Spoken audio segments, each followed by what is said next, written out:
السلام عليكم الخوت، ان شاء الله تكونوا بخير وعلى خير. مرحبا بكم في فيديو جديد. انا هنا في شمال ايطاليا، جاتني انفيتاسيون من عند شركه الطوموبيلات ناميكس، هي شركه مغربيه فرنسويه. علاش حنا في ايطاليا؟ لان هنا فين ديزاينات هاد الطوموبيل في بينين فارينا. اجيو معايا.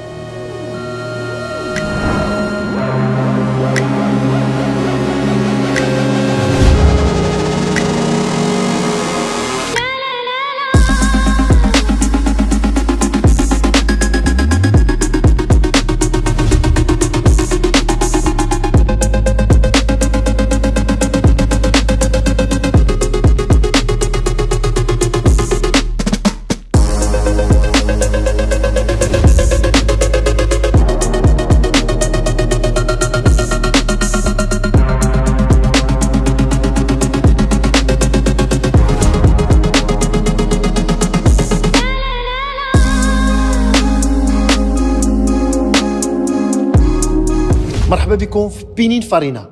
هنا فين ديزاينو من اجمل السيارات في العالم، بحال فيراري، الفا روميو، مازيراتي، لانسيا وبزاف ديال الشركات عالميين. وهنا في ديزاينات ناميكس. اذا حنا في بينين فارينا في واحد ليفينمون بريفي فين غيتم الاعلان على الموتور اللي غيكون في الطوموبيل ناميكس اللي كتمشي بالهيدروجين. في الاول جا سي فوزي اللي هو مولا مارك اوتوموبيل ناميكس، دار واحد بريزونطاسيون على كيف بدات الفكره د ناميكس والطريقه اللي كتشارجا بها الطوموبيل اللي اول مره كنشوفوها في العالم. اتجهت اللقطه الحاسمه واخيرا كنشوف حدايا الطوموبيل.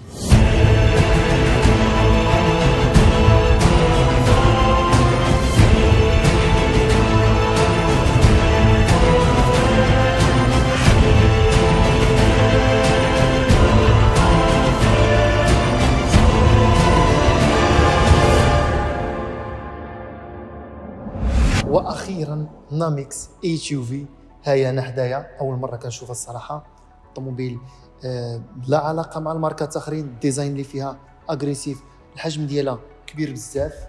ما مولفينش كنشوفوا الطوموبيلات في الشارع بهذا الحجم هذا. الصراحه في الواقع بانوا لي شي حاجات اللي ما كانوش كيبانوا لي في التصاور، خاصه في الديزاين ديالها. الديزاين ديالها مستوحى من السيارات الامريكيه العضلات ماسل كارز، كما كتشوفوا القدام ديالها شويه خارج، عطات واحد التاتش اغريسيف وزادوا لها بزاف ديال اللمسات فيوتوريستيك، لمسات مستقبليه بزاف اللي كتميز بهم ناميكس. اول حاجه ملي كتشوف القدام ديال الطوموبيل كيبان لك اكس كبيره شعل الضوء، واللوغو ديال اكس هنا فوق منا ناميكس اللي معنيتها نيو اوتوموتيف اند موبيليتي اكسبلوريشن، او اكس ديال اكسبلوريشن. الترجمه الحرفيه ديالها استكشاف السيارات والتنقل الجديد. داكشي علاش نشوفوا بزاف ديال التاتش ديال الاكس في الطوموبيل، في الجناب، في الانتيريور، في الاكستيريور، في كلشي. كما كتشوفوا الجنب ديال الطوموبيل كيتميز بزاف ديال الخطوط اللي كل ما كيتلاقاو كيعطيو حرف اكس ديال اكسبلوريشن.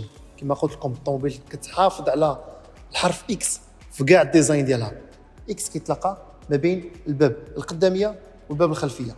الا لاحظتوا ان الطوموبيل ما عندهاش المرايه الجنب، علاش؟ هذا الديزاين جديد واللي غنشوفوه في 10 سنين مستقبليه اللي كاع السيارات غيتوجهوا له.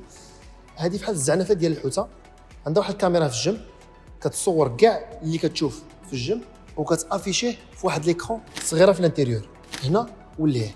هذه كتساعد في الانسيابيه ديال الريح، ما كتخليش ان الريح يضرب في المرايه، وكتاخذ شويه ديال السباس، ما كتبقاش خارجه، كتيفيتي انك تضربها، وكتساعد حتى في تخفيف الوزن. لكن الا مشيتي تضربتيها غتقام عليك غاليه. دابا غنهضروا على الكفر ديال الطوموبيل. كما كتشوفوا الطوموبيل اس يو في كبيره وكوبي، عندها الكفر ديالها مجموع وعاليه من التحت. جمع الطوموبيل عطا واحد الديزاين يونيك، حتى هو فيوتوريستيك بزاف، وخاصه هذا الضوء اللي ماجي من الاول حتى الاخر، واحد اللمسه عليه واعره. ودابا غنهضروا على لي كابسول الهيدروجين، وغيجي السي فوزي هو فونداتور ديال ناميكس اللي غيشرح لنا كلشي. السلام عليكم سي فوزي.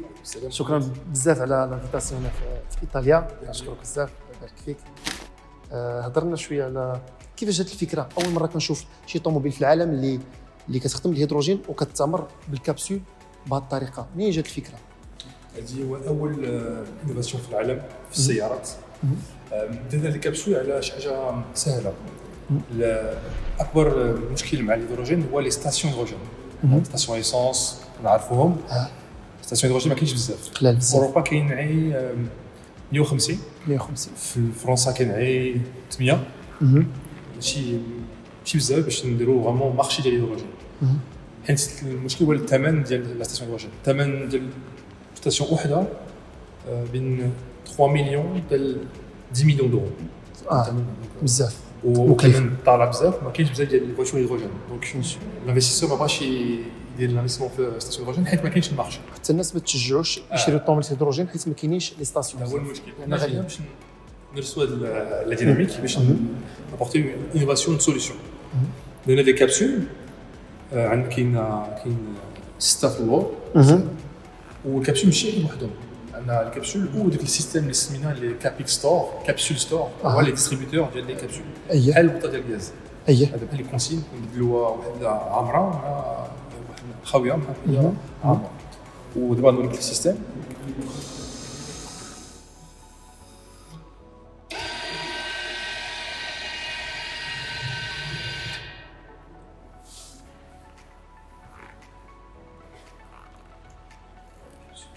ديال الكبسول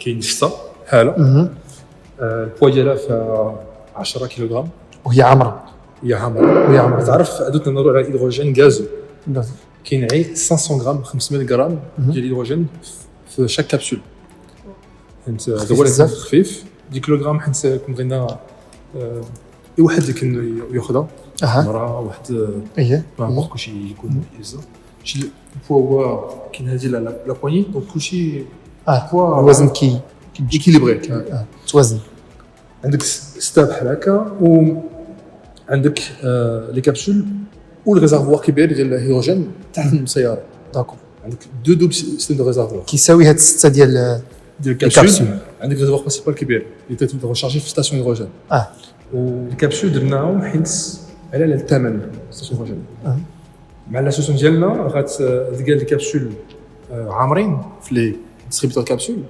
غتحبس تبدلهم وتمشي في لاغو ديالك عادي تستبيهم دغيا ما ياخذولكش بزاف د الوقت والانوفاسيون اللي مزيانه فريمون انتريسونت هي في الثمن ديال اون ستاسيون هيدروجين عادي وكاينين نديروا حتى 50 ديستريبيوتور ديال كابسول دونك على الانفستيسور شي احسن كنقولوا سمارتر بيكوز طورت نديروا لو ريزو دغيا على ستاسيون هيدروجين عادي على الانفستيسمون نديروا اكثر ديال بصح الثمن وحده باش تصايب ستاسيون ديال الهيدروجين كتقدر دير بزاف ديال ستاسيون ولي ديستريبيوتور ديالهم المشكل الاول هو هذا ما كاينش بزاف ديال ستاسيون هيدروجين صعاب باش ديرهم لا باش ناكسيليريو الديفلوبمون ديال الهيدروجين نديروا السيستم ديال الكابسول داكور 6 بهم شحال من كيلومتر يقدروا ياخذوك عندك مع الهيدروجين تنهضروا مع الكيلوغرام مع 1 كيلوغرام ديال كومبريسي تدير انتر 100 كيلومتر هذه شاك كابسول عندها 500 غرام دونك مع لي كابسول غدير شي 300 كيلومتر دو اوتونومي 300 كيلومتر بلس عندك الريزرفوار برينسيبال من هنا السياره عاديه اما ستاسيون هيدروجين دونك السيناريو هو سهل غتكون في الاوتوروت ما عندكش هيدروجين غتحبس الا عندك ستاسيون هيدروجين غادي البلان هذا غتشارجي الريزرفوار الكبير والصغار داكور وعندك 800 كيلومتر ديال الاوتونومي واش هذا الوقت غتاخذ 4 مينوت 4 دقائق بحال بلان سونس عادي السيناريو الثاني الا ما عندكش ستاسيون هيدروجين غتحبس في كابيك ستور ديال الديستريبيوتور ديال كابسول اللي غنديرو من بعد وغيكونوا في لي ستاسيون ايسونس في البارتنير في لي باركينغ ديال السوبر مارشي داكور وتحبس تبدل 6 ولا 3 وتمشي عندك شي 200 ولا 300 كيلومتر ضروري باش تكون عندك او مينيموم ديال في لي غروند فيل الاستعمال ديال اليومين 3 ايام عندك المينيموم عندك او موان غارونتي مع هذا ولكن الاوتونومي كلها هي انتر 700 حتى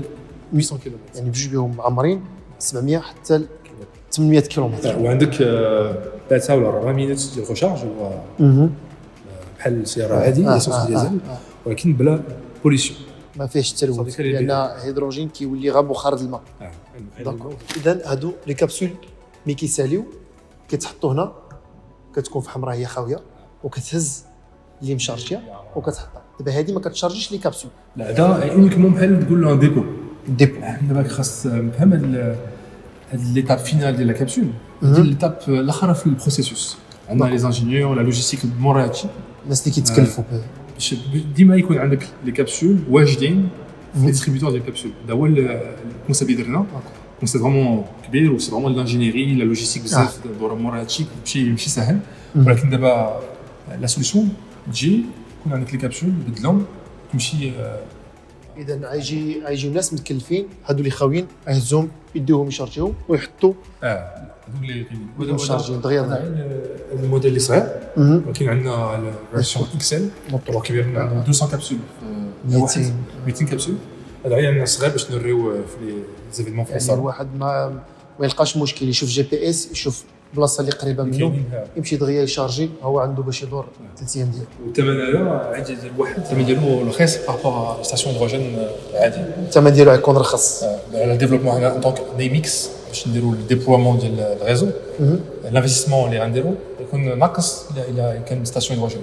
وعلى ستاسيون هيدروجين وحده نديرو 40 بحال هكا. سي فوزي بعدا كنشكرك بزاف على هاد العرض هنا في ايطاليا وزائد كنشكرك على هاد المشروع الزوين. ان شاء الله نتمناو لك كل التوفيق ان شاء الله. وهادشي كيعلي بينا حنا كمغاربه كنشوفوا مغاربه بحالك اللي تبارك الله كيعملوا هادشي هذا. الله يبارك فيك. تبارك الله عليك. شكرا بزاف. لا شكرا المغرب ان شاء الله. ان شاء الله الله يبارك فيك. شكرا بزاف. سلام. بزاف منكم كتسائلوا شنو هو الموتور اللي غيكون كيحرك هاد الطوموبيل كامله بهذا الهيدروجين وكلشي. اجي شوف معايا موتور.